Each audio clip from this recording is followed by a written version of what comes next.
इस लेक्चर में हम एक नया टॉपिक स्टार्ट कर रहे हैं, वो है जॉइनिंग। जॉइनिंग का मतलब क्या होता है? जॉइनिंग के ज़रिए हम दो या दो से ज़्यादा टेबल्स में से डाटा इकट्ठा करके उसको एक जगह पर डिस्प्ले करवा सकते हैं। तो हम इसकी पहले थोड़े से डेफिनेशन पे गौर करते हैं। Joining is use to combine the rows from multiple tables. Okay, एक या दो से ज़्यादा टेबल्स में से डाटा इकट्ठा करके आपने उसको डिस्प्ले करवाना है। Join creates a temporary table with all retrieve columns. Retrieve का मतलब क्या होता है? हासिल करना। Columns from the tables specified in the join. Like ये लिखा हुआ है select static from A comma B. अब यहाँ पे क्या हो रहा है कि दो टेबल्स में से डाटा इकट्ठा किया जा रहा है, उसको एक जगह पर डिस्प्ले करवाया जाएगा। तो इसकी बहुत सारी टाइप्स हैं जॉइंस की। तो इसको हम ये चीज़ जो उसने थोड़ी डिस्क्राइब की हुई है, इसको आप खुद पढ़ लीजिएगा, रीड कर लीजिएगा। अभी फ़िलहाल हम चलते हैं इसके इसकी एग्जांपल पे, और एग्जांपल हम इसके देखते हैं एसक्यूएल सर्वर में।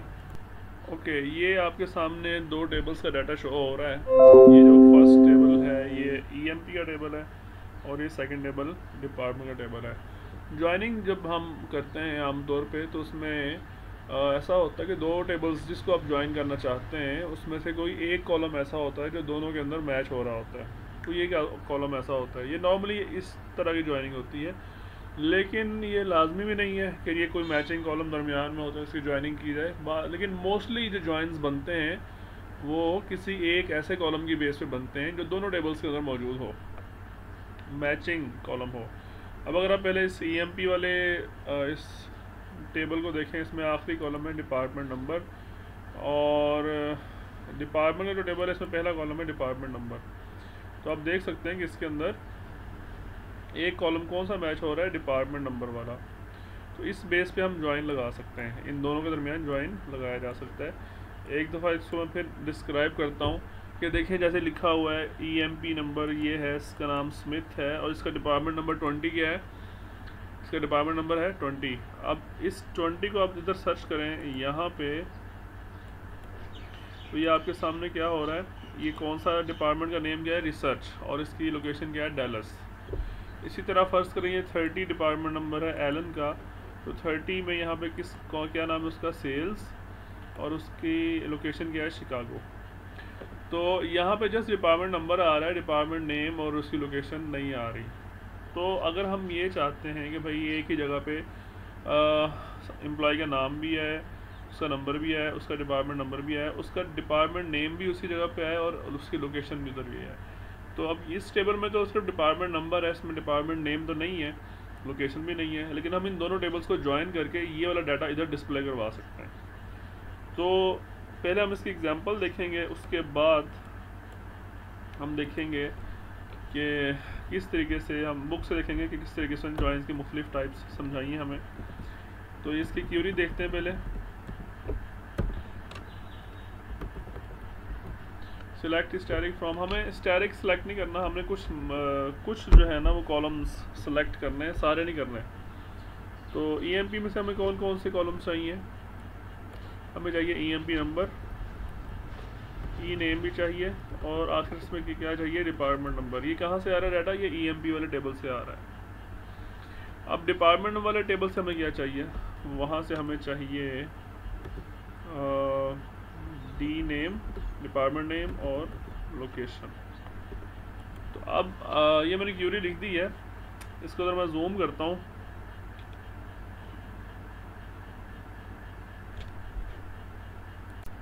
तो ये आप देख सकते हैं, इसको मैंने ज़रा जूम कर दिया है, इसको यहाँ से मज़ीद जूम भी किया जा सकता है।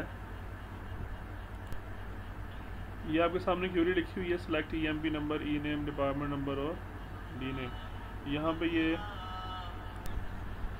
ओके, अब आप देख सकते हैं कि इसमें एक कॉलम ऐसा है डिपार्टमेंट नंबर वाला जिसको नीचे वो रेड लाइन किया हुआ है। इसी का रीज़न है, इसकी रीज़न ये है कि जो कॉलम है डिपार्टमेंट नंबर, ये ईएमपी के टेबल के अंदर भी है, ये देखें आप, ईएमपी के टेबल में भी है, और ये डिपार्टमेंट वाले टेबल के अंदर भी इसका नाम है, डिपार्टमेंट नंबर वाला कॉलम। तो सिस्टम यहाँ पे कंफ्यूज है कि वो कौन से टेबल से डाटा उठाए।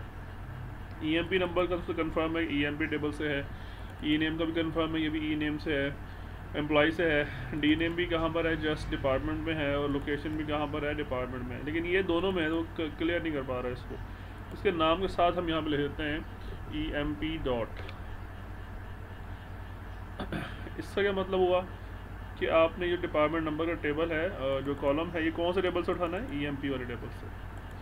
तो ये इस तरह की क्यूरी बनेगी। इसको हम चला के देखते हैं, एग्जीक्यूट करते हैं। ये लेंगे डिपार्टमेंट, ये हमारे सामने डाटा आ गया। ये डाटा आपको थोड़ा सा अजीबोगरीब किस्म का नज़र आ रहा होगा।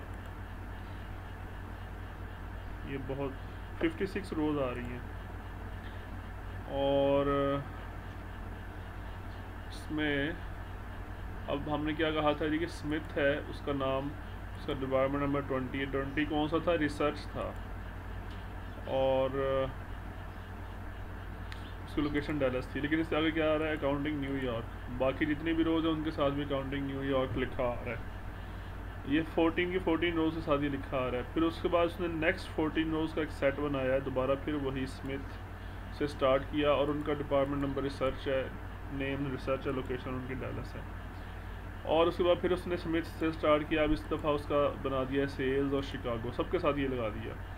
फिर आखिरी दफ़ा फिर उसने ये स्मिथ के साथ स्टार्ट किया ऑपरेशन, और बोस्टन की स्टार्ट उसने। यानी ये अगर आप इस पर थोड़ा सा गौर करें तो वो क्या कर रहा है कि डिपार्टमेंट वाला जो टेबल था उसकी हर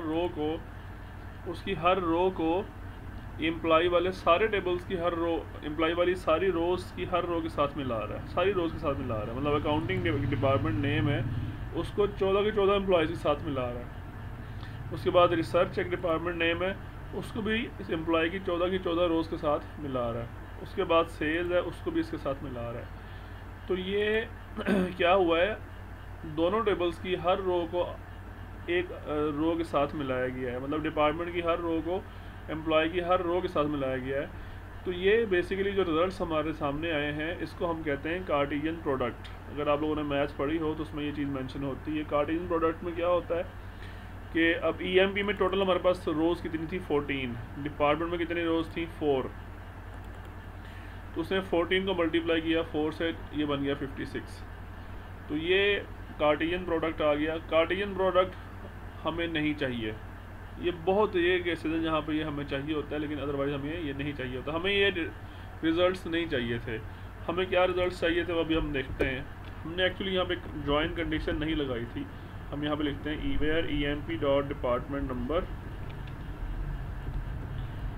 is equal to dot department number. ये हमने कंडीशन लगा दी है एक। अब हम इसका रिज़ल्ट्स देखते हैं क्या आता है। अब देखिए कितना डाटा है हमारे पास। अब हमारे पास 14 रोज़ आई हैं टोटल, इसके अलावा नहीं चाहिए। अभी बिल्कुल परफेक्ट रिजल्ट्स हमारे सामने आए हैं।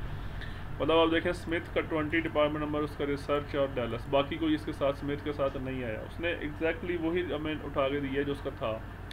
एलन जो था उसका डिपार्टमेंट नंबर 30, और 30 कौन सा है, सेल्स है, शिकागो है। इस तरह से उसने सारे एम्प्लॉयज़ के डिपार्टमेंट नंबर वाइज उनके डिपार्टमेंट नेम और उनके लोकेशंस स्पेसिफाई कर दी।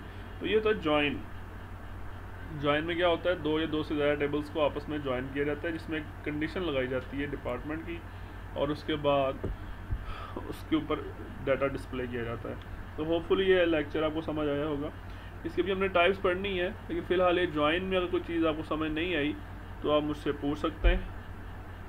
इसलिए आप चाहे व्हाट्सएप ग्रुप में पूछ लें या आप उसको यूट्यूब चैनल पर पूछ लें।